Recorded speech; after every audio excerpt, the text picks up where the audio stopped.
Y oiréis de guerras y rumores de guerras.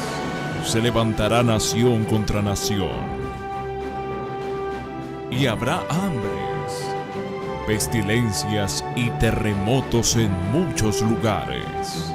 Grandes cambios están a punto de producirse en el mundo. Y los movimientos finales serán rápidos.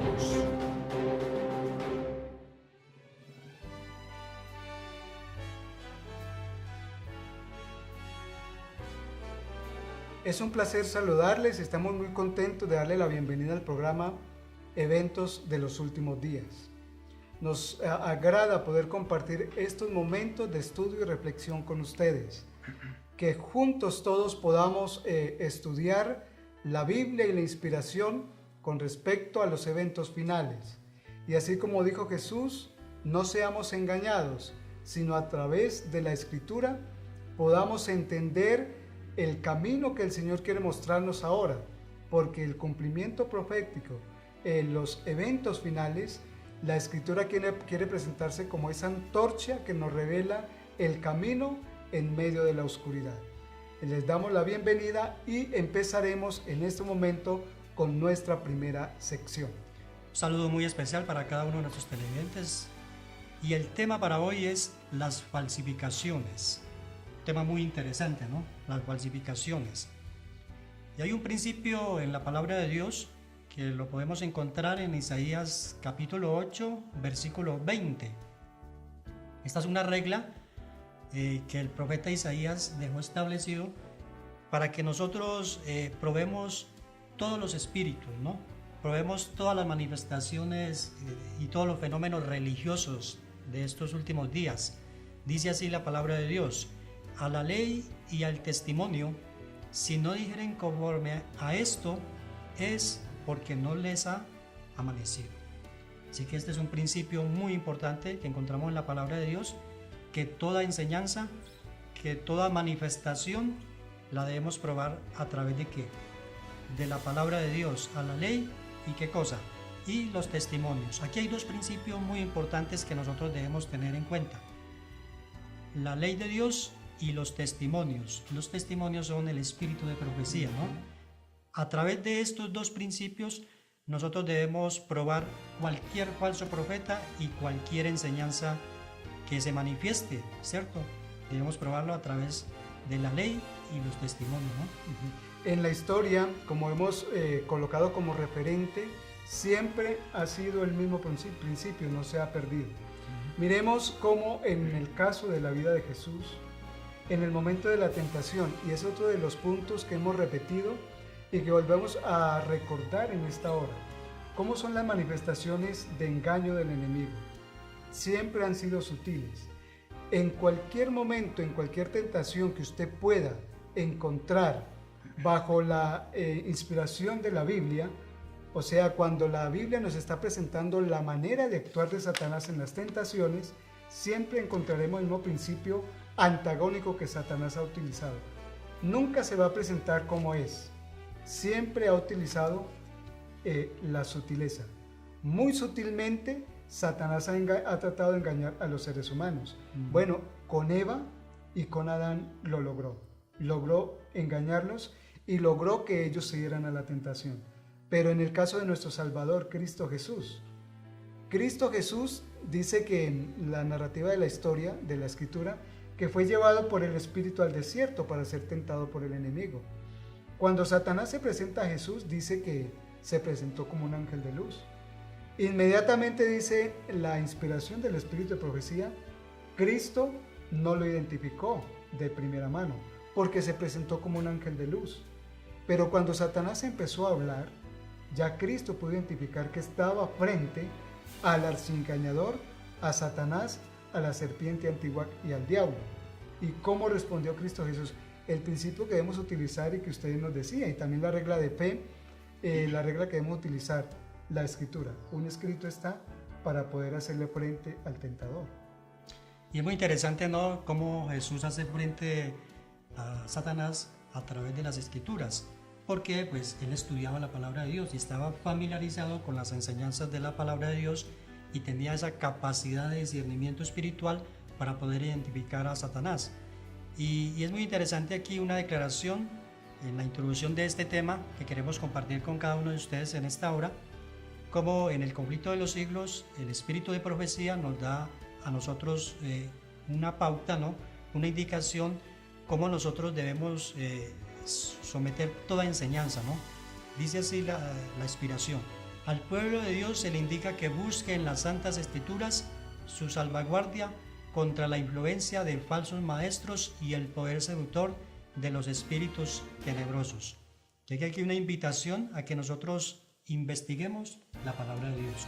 La palabra de Dios es nuestra guía, nuestra seguridad, la inmutable y infalible palabra de Dios. Si nosotros nos sometemos a esa palabra, pues vamos a identificar entre lo falso y lo verdadero, entre los falsos maestros y entre los verdaderos maestros. Podemos ver en la experiencia de Jesús que si Jesús utilizó la palabra para poder hacer frente a Satanás, y fue el secreto que tuvo él para poder vencer al tentador, mucho más debemos utilizarla nosotros, hombres falibles, pecadores, débiles, que cada día realmente necesitamos es la fuerza del cielo. El Salmo 91:1, me parece interesante que lo citemos con respecto al tema que estamos estudiando hoy. El que habita al abrigo del Altísimo.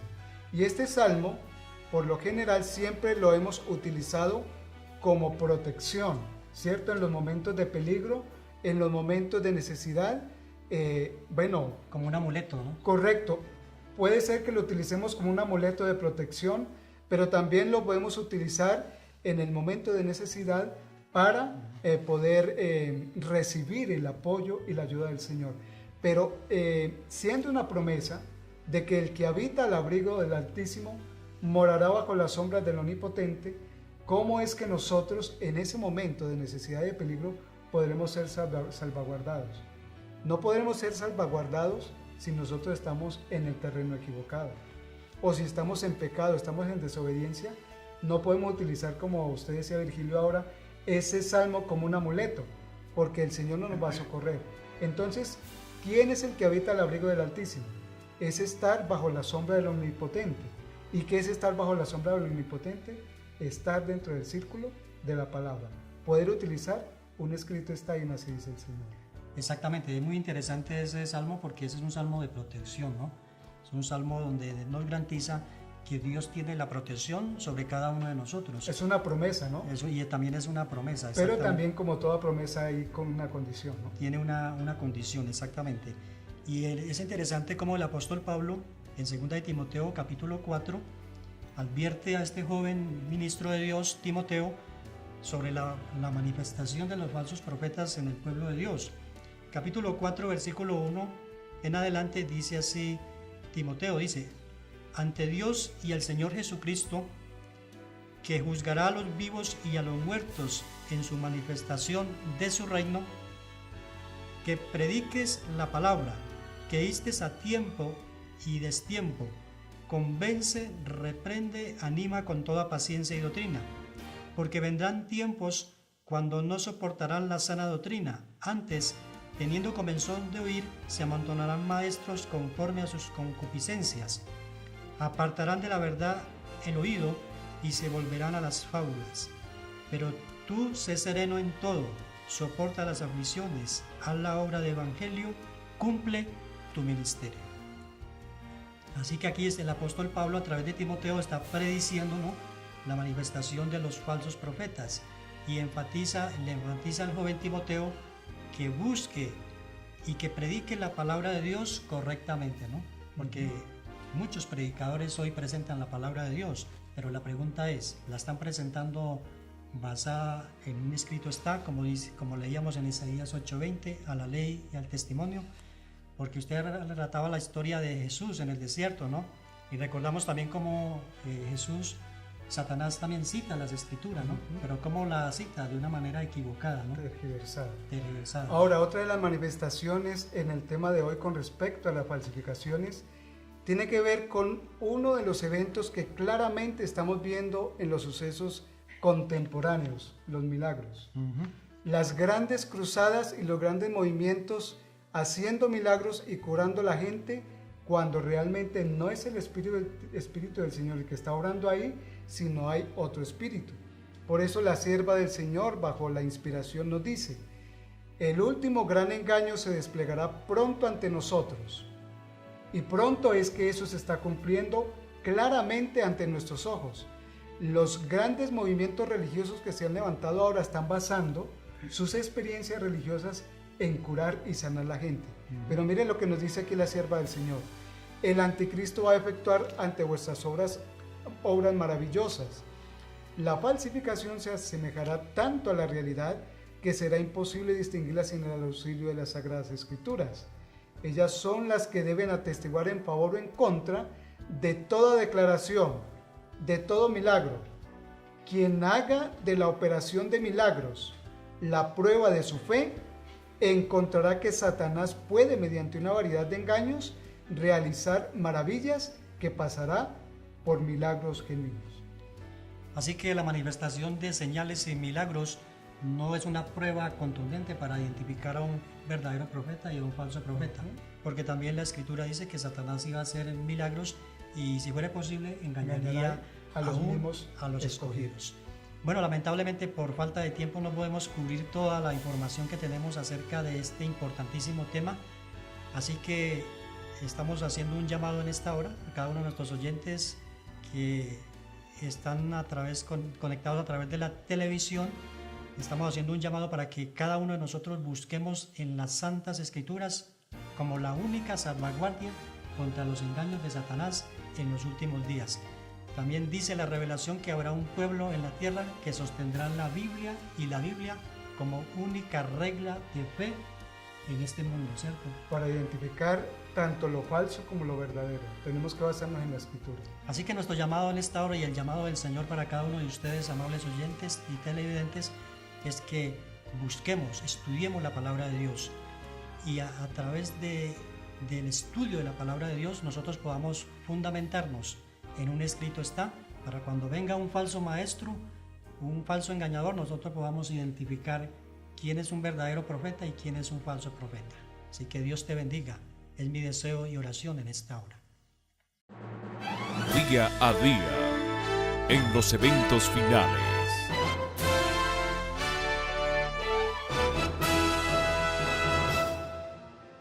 En nuestra sección acerca de los eventos finales analizaremos el tema de hoy: privados de todo apoyo terrenal.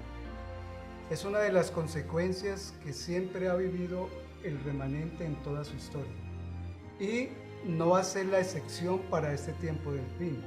El remanente, el pueblo de Dios, ese pequeño grupo, esa pequeña manada que quede para el tiempo del fin, también tendrá que soportar lo que han pasado en la historia, ser cortados de todo apoyo terrenal, porque al fin y al cabo la prueba va a ser de una manera individual.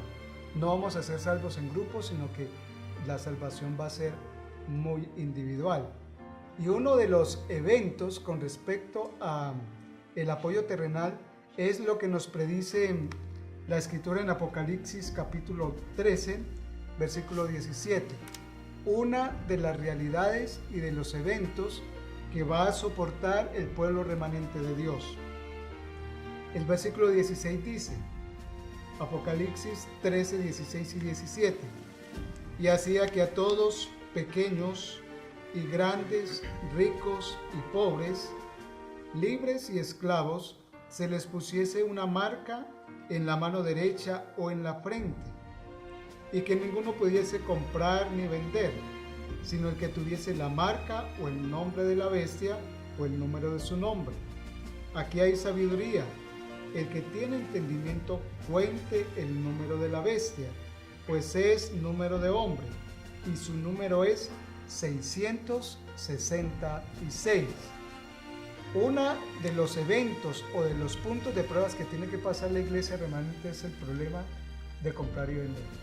Y cuando nosotros llegamos a esa situación, o todos los que han participado de la escasez de la provisión de lo elemental, es una prueba fehaciente de en quién ha confiado.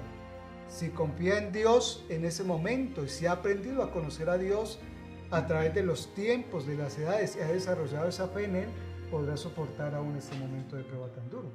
Exactamente, estamos hablando en esta sesión acerca de la persecución, ¿no? Y ahorita enfrentamos un problema muy serio y aquí viene la persecución económica, ¿no? Aquí es donde vamos a ser, el pueblo de Dios va a ser afectado, vamos a ser afectados individualmente de una manera económica. Aquí la parte económica va a jugar un papel muy importante en esta persecución. Satanás utiliza diferentes métodos para la persecución, ¿no? El martirio, la tortura, la cárcel, y ahorita utiliza ¿qué? La privación, ¿no? Así que este es un método de Satanás que le ha dado resultado, ¿no? Antes de que nos adentremos un poquito en analizar esta problemática, hay un principio que es importante que lo tengamos en cuenta, y esto tiene que ver antes de que llegue el momento del tiempo de angustia previo, porque no olvidemos que son dos tiempos de angustia, el tiempo de angustia previo y el tiempo de angustia de Jacob. El tiempo de angustia previo es el que estamos analizando hoy, cuando vamos a ser privados de todo apoyo terrenal y no vamos a poder comprar ni vender a ningún precio. Quiere decir que antes de que ese momento llegue, nosotros individualmente tenemos que hacer una provisión física en el área de la agricultura, de sembrar nuestras propias provisiones para que podamos estar preparados en el momento del tiempo de angustia previo. Hay un principio, antes de que llegue el momento crucial de que nuestras propiedades y riquezas acumuladas no tengan ningún valor, el Señor nos ha regalado un principio en Primera de Crónicas, capítulo 29, versículos 12 al 14. Primera de Crónicas 29, 12 al 14. Qué bueno que nosotros fuésemos conscientes de este principio. Y no solamente nosotros, sino que la iglesia primitiva, en su experiencia y en su relación con el Señor, pudo participar de este principio que encontramos y que es un principio que pudo compartir el rey David. El rey David, no olvidemos que hizo la provisión para la construcción del templo. El Señor le dijo: tú no construirás el templo, tu hijo la construirá. Pero alegremente el rey David pudo hacer la recolección de todos los objetos, de todas las cosas que se necesitaban para la construcción del templo. Y estuvo tan feliz y tan contento David de poder hacer provisión de las cosas para construir el templo, que él nos regaló este principio en Primera de Crónicas 29:12. Las riquezas y la gloria proceden de ti, y tú dominas sobre todo. En tu mano está la fuerza y el poder, y en tu mano el hacer grande y el dar poder a todos. Ahora pues, Dios nuestro, nosotros alabamos y loamos tu glorioso nombre. Porque ¿quién soy yo y quién es mi pueblo para que pudiésemos ofrecer voluntariamente cosas semejantes? Y ahí está el principio. Pues todo es tuyo, y de lo recibido de tu mano te damos, porque nosotros extranjeros y advenedizos somos delante de ti, como todos nuestros padres y nuestros días sobre la tierra, cual sombra que no dura. Antes de que se desencadene, Virgilio, la sección de los eventos finales, ya en su última etapa, el Señor está haciendo un llamado para que establezcamos este principio, que reconozcamos que nada es de nosotros, que todo proviene de Dios y que el Señor nos ha puesto simplemente como sus mayordomos. Debemos ejercer una mayordomía del tiempo, de las cosas, de las casas, de las tierras, de los bienes, de las riquezas.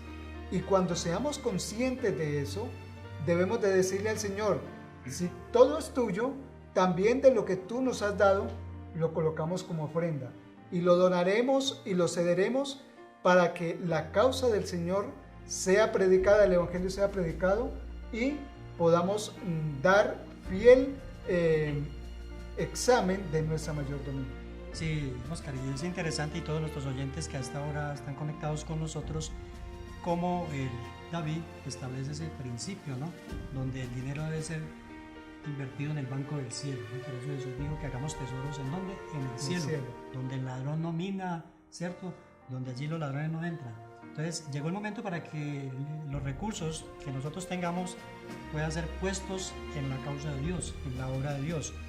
Y estamos hablando de una problemática muy seria, ¿no? A través de la Biblia, el Señor predijo a través del profeta Daniel. Yo quiero compartir una declaración que me llama mucho la atención. En Daniel capítulo 11, versículo 42, aquí está hablando proféticamente del rey del norte.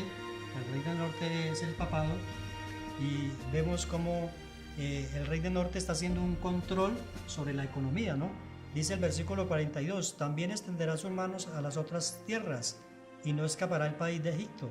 Se apoderará de los tesoros de oro y plata y de todas las cosas preciosas de Egipto, y los de Libia, Etiopía lo seguirán.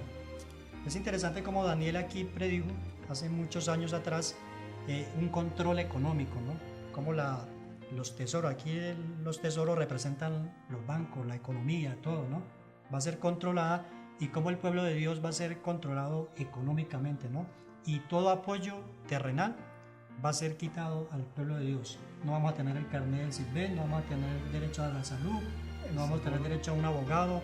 Es decir, todo apoyo terrenal va a ser quitado para el pueblo de Dios. Nuestro único apoyo será ahí el Señor, ¿no?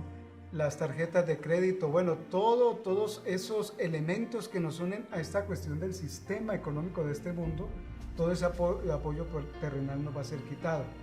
Por eso dice la inspiración: se acerca el tiempo en que no podremos vender a ningún precio. Todavía ese tiempo está un poco en el futuro, podríamos decir un poco en el futuro, todavía no ha llegado. Y si todavía no ha llegado, quiere decir que todavía ahora podemos pedirle al Señor sabiduría para que, si tenemos riquezas, tenemos posesiones o talentos o actitudes que colocar al servicio de la causa del Señor, lo hagamos ahora, cuando ya no sea demasiado tarde, porque va a venir un momento, dice aquí la inspiración, cuando no podremos comprar a ningún precio. Pronto se promulgará el decreto que prohibirá a los hombres comprar o vender si no tienen la marca de la bestia. Hace poco, y aquí volvemos al principio histórico, la sierva del Señor está colocando el referente de la historia. Hace poco, comenta ella, en 1882, esto estuvo a punto de ocurrir en California, pero fue solo una amenaza de que soplarían los 4 vientos. Hasta el momento, estos son retenidos por los 4 ángeles. No estamos enteramente listos.